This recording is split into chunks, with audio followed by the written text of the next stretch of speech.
Hello, everyone. Welcome back to another episode of Legacy Leaders. Scott McMeans. Today, I am joined by Musa Hakim Jr. of Lazy Moose. You're probably thinking, what the hell is Lazy Moose? What's it all about? Well, that's what Moose is here for. He's going to tell us all about what he does, how well he does it, and why people like to do business with him. So, the microphone and camera are yours, my friend. Musa, tell us your story and how you got here. Awesome. Thanks for having me, Scott. And the name normally does people really enjoy the name. I'll say that. And my dad came up with the name, so he gets credit for naming me and the company. So yeah, Naming definitely right. struck gold twice. Right, exactly. Naming right.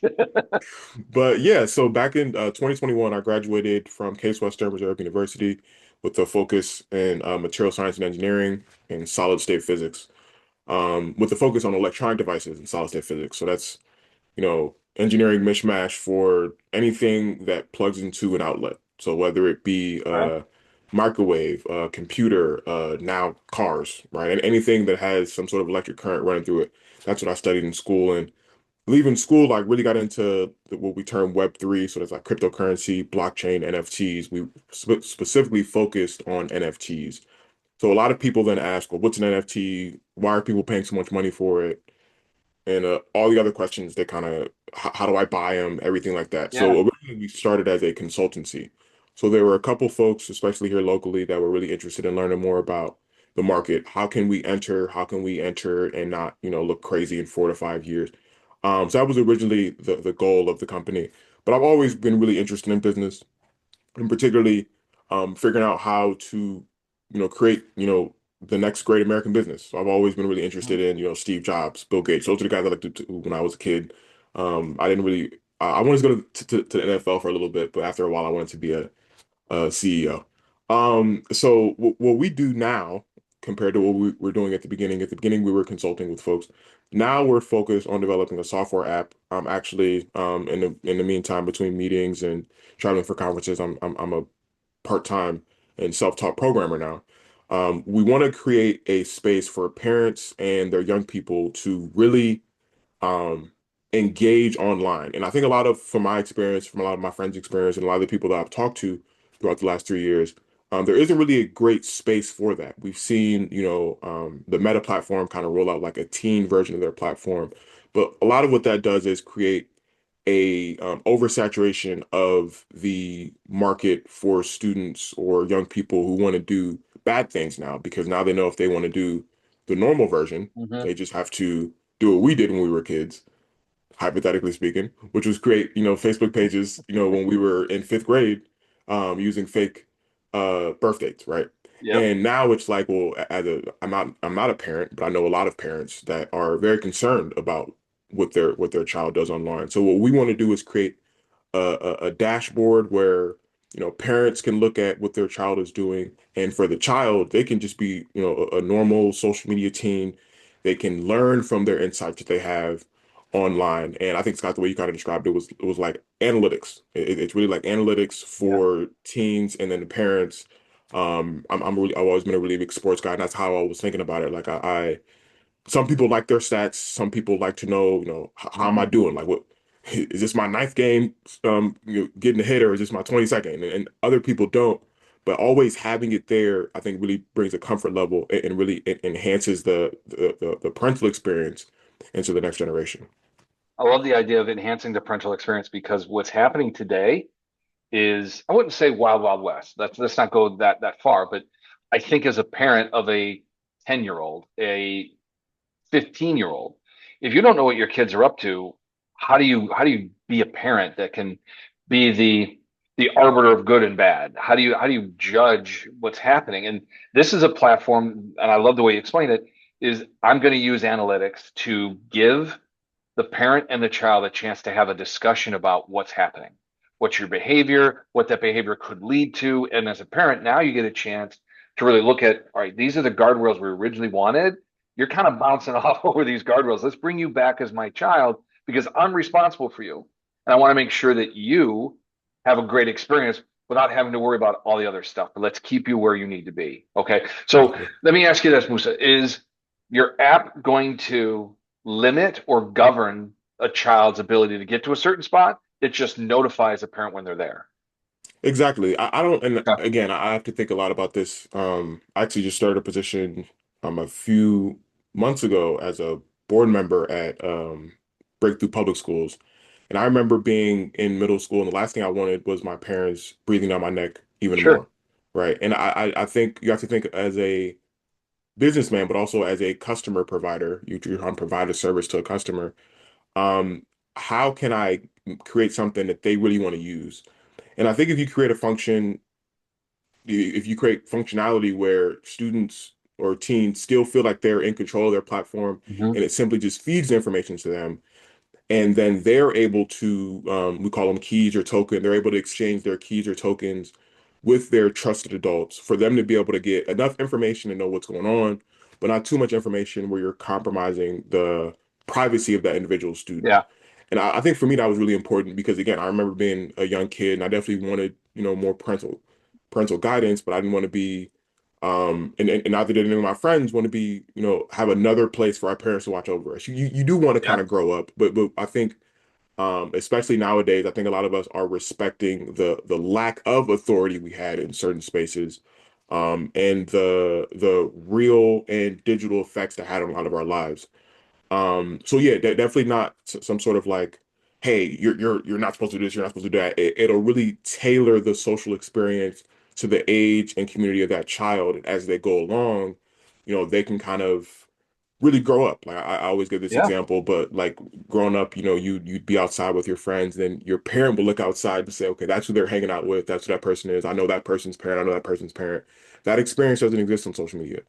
No. It's very much so to you don't like to call it the Wild Wild West, but we definitely call Web3 the Wild Wild West for that reason, because there is a lot of there is not a lot of checks and balances about what people do online Yeah. and the guardrails around it because you get a VPN, you can create a fake email address, you can do a lot of things to get around a lot of the guardrails that they're set up. No, come to the platforms as you are, and we will help you and your parents guide you through that process to make sure that you're better equipped to be, functioning members of society. No, I love that the idea of it. Just the idea of guiding somebody through the process. So the way I envision your business, and it's from a visual perspective, I see there's the child on this side, there's the adult parent on this side, and you're riding the rail between the privacy, the respect, the control that both parties want, but they have to come together and at least have a chance to review and take a look at the data so now we can make better decisions. And this is actually an interesting business lesson is it's hard to make a decision in a factless world. It's hard to make a decision without any data. So what you're doing is giving both the child and the parent the opportunity to take a look at data and make decisions moving forward. Now, I'm assuming some of the kids probably don't like the decisions that might be made because they're doing wrong, but that's what a parent is supposed to do. They're supposed to help out their kid to make sure that they make good decisions. So what we're able to do with this platform is really showcase, all right, here's what you've done a lot of, here's what you haven't touched on. This is the data we have. Okay, let's make better decisions moving forward. So I think that's a really good piece. The other side of this is when you're riding that rail between control and privacy and respect, okay, there has to be a level of not accountability. There has to be a level of accountability, but there has to be a strong level of trust between a parent and a child back to their parent to make sure that or we're doing this for the right reasons, right? Exactly. Right? Because you're Exactly. right. I mean, if I'm going to create all these fake accounts or use a VPN to get around it, okay, then I know I'm doing something wrong, Exactly. Exactly. You know you're right? doing something you're not supposed to be doing. Right. So I love the idea because it's giving the detail the opportunity to come forward. So now decisions can be made. I love the idea. It's cool as hell. So where are we in the process of bringing this to market? So right now I can actually kind of peel the hood back a little bit. I'm a big WWE fan. There's a guy named LA Knight. And there's this segment where he's like, "Can I cook for a second?" And the lady gives him the microphone. Yeah, So go ahead. this is Cook, man. essentially where we are. So like I said, back in 2021, we started off consulting, really focused on NFTs. So NFT stands for non-fungible token. And then you're like, well, what does fungibility mean? 99% of the Mhm. population never heard of that word. So you have fungible things like dollar or typical currencies. So that's what cryptocurrency is. It's a like for like exchange of value. It's typically direct. I can normally say if I give you $5 and I want $5 back, you'll give me that $5 back. If I give you $5 and I say I want 5 ones, we automatically know, or Yep. through limited education, we can understand what that process is. Non-fungible is like a house. If I walked up to your house and I was like, hey, I want to buy that, 6 or 7 months later, we can make a purchase, right? It's nowhere near as simple as, oh, Yeah. it's going to be a house costs $20 or a house costs 20,000. There's a lot that makes up the price of that house, and therefore there's no direct currency conversion for the house as is. You have to kind of figure it out, and it's based on the value of the house, it's based on what's in the house, it's based on potentially the current state of the seller of the house. So when you think about a non-fungible token, non-fungible tokens have no corollary value. So how does that impact your data and your social media? Well, most social media platforms, as they currently exist, are non-fungible. So what kind of emerged in my generation is that a lot of people will actually sell their social platforms. So if you have a meme page, for example, and you have, 1.5 million followers, and there's meme pages out there with that many followers, and you don't want to do this anymore. I'm out of the meme game. I can't do this anymore. I've got, 6 kids at home. I got real estate properties out of the where I can't keep making memes all day. You may sell that page to someone else. Okay. But again, that process, it's not necessarily as simple as an eBay, right? It's not that there's Because individual it's not a one for brokerages. one, right? Exactly. Yeah. Exactly. And that's, and I use that, I try to explain the non-fungible versus fungibility for people because it really unlocks the process as you kind of look at where we are now. So what we're trying to do now, I have it set up to where anyone can go in. I'm trying to get a couple other platforms, social platforms added. But right now it's super simple with Twitter. You can go in, log into your Twitter account, and the system will, with your permission, that's the biggest piece. With all users' consent and permission, the system will start to read their social information, and then the user will provide like a goal. So hey, like my on one of the test platforms I have, my goal is to be a better test user on the platform. So then when I go on there, I can actually do it live right now. When I go on there, I can say, hey, what should I be doing? And it'll say, well, based on today and based on your social activity, you should be doing X, Y, and Z. And so that's the actual student experience. So Okay. then this is where the non-fungibility comes in. So what does that mean? So like how can you talked a little bit about trust? So like how much is my social activity worth? How much is advice for that social activity worth? That's kind of hard to quantify. But say I'm a, 16-year-old at St. Edward's High School. I'm on the football team. I've got a bunch of NIL deals lined up. I'm the star player on the team. Now we get a better gauge on what your digital life is compared to your real life. And that's kind of the bridge we're trying to create is this digital real life bridge. So I'll give an example. So this is my, I don't know if you can see it on here because I have this digital background, but this is my Okay. account name. It's Lazy Moose 3, and it says, I just did this live. It says, reach out to the project team or community and express your interest in becoming a test user for the app. Share your ideas or what you hope to improve. This proactive step can help shape the app's future. Keep pushing forward. Your input is valuable. So then I can go back because that's the goal I have set is I want to be a better version of the Dust app. I want to build a better version of the Dust app by being a test user. That's the name of the platform, Dust, like Exodus from the Bible. And then I have certain archetypes that I'll have assigned to myself. So right now I'm just a ghost user, so I get ghost user scope. Whereas if I was like a curious explorer or like a seasoned business veteran, it'll talk to me that way. So what we really want to do Wow. is create a personalized experience. So we use AI in order to be able to advise both the student and the parent on what their real life goals and ambitions are. And then we use the blockchain to secure all of that. And in my in the way I kind of explain the blockchain to people is it's if AI is like the doors, blockchain is the lock and key system, right? So doors are all fun and Okay. games until someone can just Break just through walk it. Yeah. in, and then you're like, well, hello, right? So you want Yeah. to have that sense of security and trust, and that's really where that comes from. So especially when it comes to young people, there's been a lot of legislation recently in a lot of different states. I mean, in Ohio was one of them where they want to kick teens off social media, and that's kind of why I got into the the bit of the spiel about making fake accounts. It's always been like that. You've always not really supposed to be on social media if you're under a certain age. That hasn't stopped anything, right? So Right. really, what I want to do is create a system where even on a state or federal level, we can trust that the individuals that are on the platform are actually who they say they are without compromising their personal Okay. protective information. And that's really important to me because again, you don't want to have a circumstance where kids don't feel like they can be online, but you also don't want to have, for lack of a better term, little kid data mixed up with a grown adult data because we know how the data marketplace kind of, you know, transacts and flows. So the last piece, this is something that's also pretty critical to me and what I envisioned when I started to implement blockchain is that we want to be able to allow people to take this non-fungible data that they have and be able to sell and transact with it directly. So as a business owner, if I Okay. have, 1,000 users in my area and I'm paying, data firm X, they're giving me a very well refined, as best as they can, understanding of who these individual people are. But they're not that person. They're not. It doesn't matter how strong your AI system is, how many, developers you have. You're not that guy, pal, right? Like you're not Right. the person I need that information from. So what we really want to do is allow these individual users to be able to share and exchange their data so that a business can know this is that person.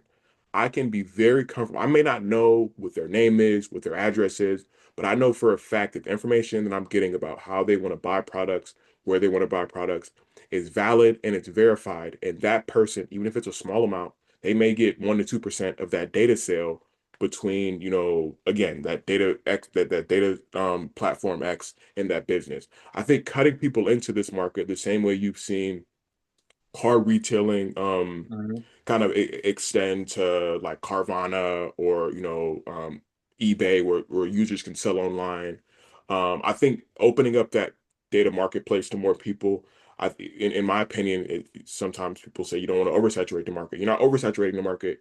You're redefining the market so that more people can get in and more people can have a say in what they want to buy. And as a business owner, if I know that my data from my user is from them, it's clean, it's refined, and it's natural, for lack of a better term. It's naturally coming from that person. I feel more comfortable making business decisions because I know for a fact that my decisions are going to be well informed. So that's not Yeah. something that we can do now, but I believe that that'll be in a very soon future iteration where now people are going to be able to sell and monetize their data. So it may start as simple as, hey, maybe the school will buy the data from the students because they're interested in how students are responding to a new project they rolled out or this, that, or the third. But Yeah. eventually, people will be able to really walk into that data marketplace and feel as though they're players as well. Like the way I'm explaining or the way I'm learning about this is good data equals good decisions. I think that's what we're finding. This is what you're trying to do. The authenticity of the individual that's on the platform that you have available gives not only themselves the pure raw data that they can understand where they've been and where they should stay away from if they're in the wrong spot, Hmm. and whomever is mining that data, they have it as a clean data source. The one question that I have for you is how do we how do we protect the privacy of a minor Hmm. online, right? Because that I would assume Exactly. as a parent, I want to make sure my child is not compromised while being online. So how do we do that? Like, because I agree with you that there should be a level of authenticity to a person's identity, right? So I would assume the algorithm would be able to say, oh, this is a 13-year-old girl and she really likes buying makeup or whatever she's buying. Hmm. But I don't want to compromise that individual. So how do I do that? So I'll go back to the door and key analogy. So um, what we're focused on doing is making. I actually have a one of my mentors, Robbie Cabral. He was on Shark Tank, and he actually creates these locks, these like digital biometric locks, and we want to make better locks. That's kind of what we're thinking about doing. Okay. And you want to create a system where, or kind of go back a little bit, what is the system now? Where as an individual user, I can exchange my data and not have the data taken from me, which is what's happening now. A lot of the reasons why we have Mm, concerns about young people being online is that their data is not separated from everyone else's.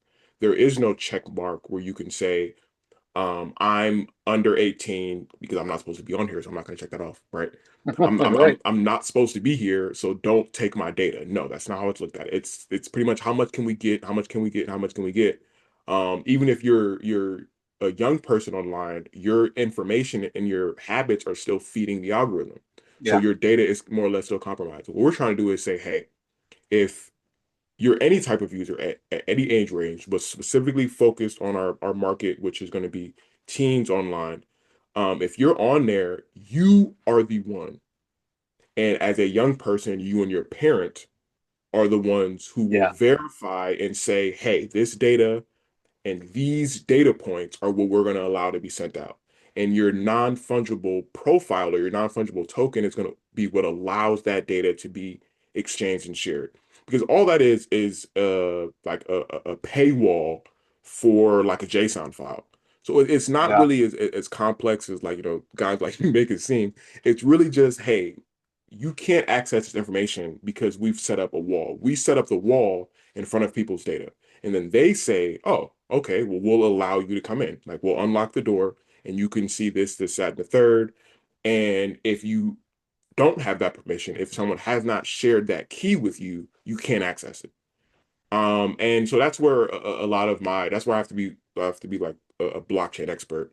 I try to shy away from the word expert because I definitely respect expertise, but at the But same you're time, I have to building the be better lock. That's the answer I'm hearing, right? You're building the better exactly. lock. So that authenticity, that real data that represents whatever that person is, whether adult, parent, or a child, it's their data and their data only. And if we are going to be looking at data associated with a child, we want to make sure it's separate from the rest of the people so we know how to handle them from a communications and a delivery and an extraction of data. Am I understanding that right? Exactly. Yeah, Exactly. okay. That's a lot, dude. That no way in hell that's lazy moose, dude. That's a lot of activity you got going on, right? So all this kind of wraps up into the idea in my head, like, okay, this is really cool. It's a lot, right? And I appreciate the NFT explanation because I wasn't sure how that tied in, but now I understand because you're explaining it in such a way that the data that is my non-fungible token that I can use to Exactly. exchange information and or currency, for lack of a better word, right? Currency could be anything, Mhm. but I'm allowed to, I can tap into different arenas because of that. But with this key, I'm the one that allows it to open or close. And I would Exactly. assume in the parent and child relationships, the parent is the one who makes the decision of what that key will lock and unlock for others to walk through that Exactly. door. Okay. That's some profound, strong stuff. So obviously Case Western Reserve, you're a pretty smart kid, right? You've got a lot going on. I mean, the way you explained what you graduated with, okay, way above my pay grade as far as anything that has electricity to it, right? Uh-huh. Then you go into NFT. So there's a lot of background here for you to get into this. Now Mhm. that you're here, what do you see as the biggest challenge to get this business off the ground and where you want it to go? Well, in our previous conversation, so I want to make sure I say it right. You talked about the four things that kind of Yeah. people struggle with in business. I'd say, and from a lot of people, I don't think I'd find anybody who would disagree with me on this. The biggest thing is money and timing, and less so the timing of it. It costs a lot, and Mhm. so I was working at Lock, and I was able to self-fund a lot of it at the beginning, kind of when we were kind of in that consulting stage. You're also kind of in discovery because you're talking to people, trying to figure out what they need in this space. And so over the last year and a half or so, I've been talking to some advisors that I have, like, hey, well, what do you think? And they're like, what is an NFT? And then we get past that, and they're like, this is a really good idea. And then they're like, well, this is going to be a lot of money. And you have to think a lot about your proximity market. So my market may be, kids 14 to 18 and throughout the Midwest, right? But that's Mhm. not my proximity market. My proximity market is Northeast Ohio. So Yeah. you have to think a lot about two things. One, what's going to be the average grant amount or angel investment amount here, and does that track with what my business would need in order to take that money in and be Yeah. able to move to the next iteration? And a lot of people just, again, it's hard to talk to somebody with non-formalized experience in the world of business and fundraising and say, hey, this is how much money I need for this NFT project. And like, dude, you're crazy. So I think that Hmm. was a lot of the biggest hurdle was being able to have something I can show people and explain to people in a way in which it's not, oversaturated with a lot of the technology words, but really speaks to the human element of it so people can understand what they would be putting their money towards, Yeah. especially here in markets like Northeast Ohio, because people don't have $100,000 to just throw at a project and then say, oh, it didn't work out. Let's see if Yeah. we can get Thanks. 200,000 next. All right. This isn't, this isn't a coastal city. So I think that was one of the biggest challenges is being able on my end to be able to refine the business idea enough for people here locally to understand as well as other places. Because a lot of other places I went to, like, oh, you're using NFTs. Yeah, yeah, okay, that makes sense. And it was a very simple progression for them because they had been saturated in that market for a while. Like blockchain and Bitcoin has been around since 2012, but blockchain technology has been around since like the mid like 2005, 2006. And AI has been around for some people since like the 80s, 70s, and 80s.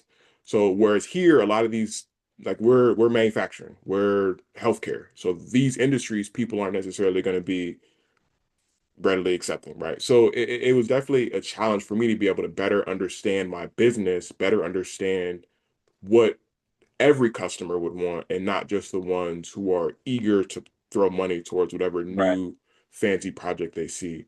I would say the second thing I don't want on that same lines is people, because you have to have the experts and this kind of thing. But this is not fun and games. Like I enjoy it. I find it to be a lot of fun. And fortunately for me, this is what I studied a lot of the stuff in college. But it's like what you're functionally asking people to do every time I talk to someone about this. I'm asking them to trust me with their child.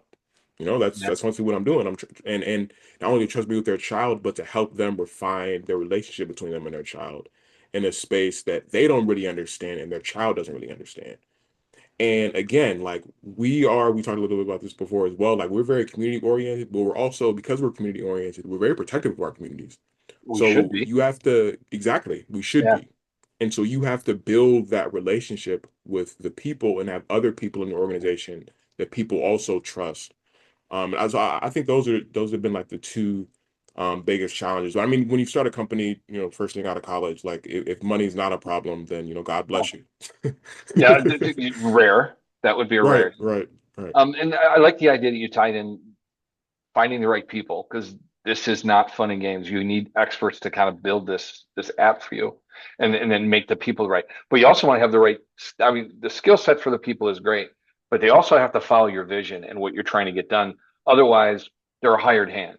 And don't get me wrong, they you can get a lot of things done with hired hands, but imagine how much more engaged an employee is to get you to what you want to do because they believe in your vision and your mission and they see what you're trying to Exactly. do.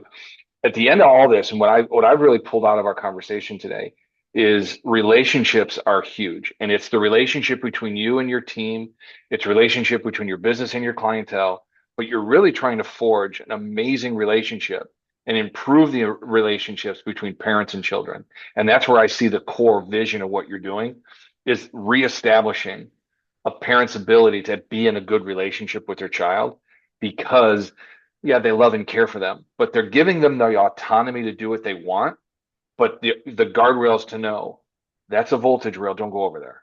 That's going Exactly. to be damaged, don't go over there. But stay within the fun stuff and you're going to be just fine. And I think that I wouldn't say you're using technology to go back to the old school of parenting, but it gives me that vibe of yeah, I mean, go outside and play until the street lights come on and then come Exactly. home. Go ahead and do it because instead of the helicopter parent dictating everything that happens to the child and they never get in trouble, they never experience a no, that doesn't allow the child to grow in their own maturity and emotional intelligence. What this allows them to do is, all right, I'm going to go test the waters. And my mom and dad know I was there.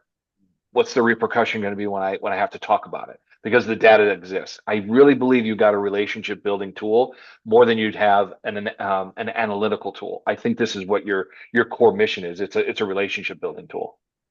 Yeah, definitely. I mean, I think a lot about like I mean my family watched their son go off to and then their other son. I convinced my younger brother to do it too, to go off to California as a 13-year-old, and they had to trust that they were going to be sending their kid to school that was going to, keep their child safe, well fed, and Mhm. things like that. But there were a lot of opportunities where I didn't get to have my parents really guide me through life, and it was a very intentional process on my. I love both my parents. Like a lot of people have not only have great relationships with their parents. I definitely have a great relationship with both of my parents, and it was really being able to have them in my life that really has changed and really gave me the strength to be able to do this because it's scary. Mhm. It's very candidly. We talked a little bit about people. I don't know if you meet a CEO that is not stressed and overworked, they're probably not doing it right. Right? Like Mhm. it comes with a job. It comes with a job. Like I remember when I first got into engineering, seeing senior engineers and they're all like, curmudgeons and Mhm. man, it's because the responsibility and stress. Like you love your job, you're happy about it. And that's what a parent is like. It's not easy. Some people just wake up in their parents and like now you're responsible for this small human being and you have other adults like, hey, you better raise them right. Like, you Right. better Oh, there's a lot of do your pressure, job. right? And but Right. And the responsibility that you make comment to, Musa, that is the cornerstone of why we make the decisions we make. And if we have good enough data, as we've talked about today, you're going to be able to analytical make better decisions. Yeah. decisions, right? And if anything that people pull out of this, one, I want them to know you have an amazing opportunity to build a really cool relationship tool for parents and their kids. That is something I really pulled out here. The other thing is you are pretty much explaining real time. Good data equals good decisions in business and in life. So if we can think about how to best improve a business owner's opportunity to make good decisions, you got to get good data. And that's helpful, right? And as you're building your team and you're building this infrastructure for yourself at Lazy Moose, you're doing it with good data because that's making you have good decision capabilities. This is all tied Exactly. together, which is really cool. Really Yeah, cool. yeah, yeah. Thank you. I I'm going appreciate to that. shock you right now, Musa. We've been talking for Okay. over 30 minutes. Oh wow. Yeah. So here's an Going through it. interesting question for you. I love answering Mhm. this question. We have 2 minutes. So real quick, Okay. I'm going to send you back to talk to 16-year-old Musa. You two sit on a park bench. Mhm. What are you going to tell him? What's that conversation Wow. like?